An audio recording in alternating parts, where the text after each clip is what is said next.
除去我出生同長大嘅廣東，同曾經生活過嘅貴州、雲南，算係第三個我花咗最多時間喺度度過嘅地方。雖然中國嘅好多地方我都仲未去過，但係其他大部分嘅地方對我嘅吸引力都不如雲南。每隔一段時間，我都會忍唔住上嚟呢度。我諗呢度嘅雲係其中嘅一個原因。20年前，我第一次同媽媽嚟大理，今年啱啱20週年，時間真係細思極恐。嚟大理旅遊，總係繞唔開洱海，而遊洱海嘅體驗，好大程度由天氣決定。如果你覺得洱海唔夠你想象中咁靚，咁一定係天氣唔好。喺大理嘅呢個星期，有3-4日都時晴時雨，天氣唔好嘅時候，洱海的確顯得好暗淡。但係當天氣徹底放晴嘅時候，洱海又會恢復返佢嘅生機。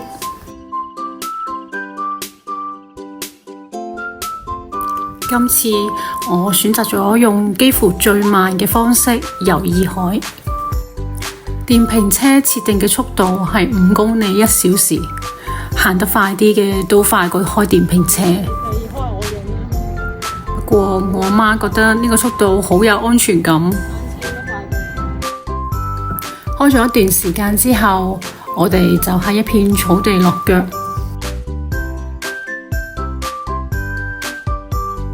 我就係咁喺度瞓咗成個鐘。蒼山係大理嘅第2件寶。因為蒼山造就咗大理嘅天氣、土地、水源、食材等等一切嘅一切。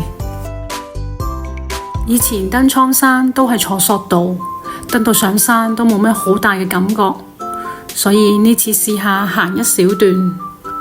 不過行咗2-3公里左右就開始落雨，只好返轉頭。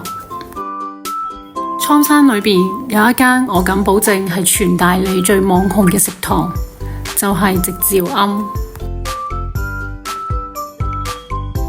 呢間唔係一般嘅庵堂，而係一間裝修得好別緻，有茶、有咖啡、有齋菜，連添香油都有2維碼嘅網紅庵堂。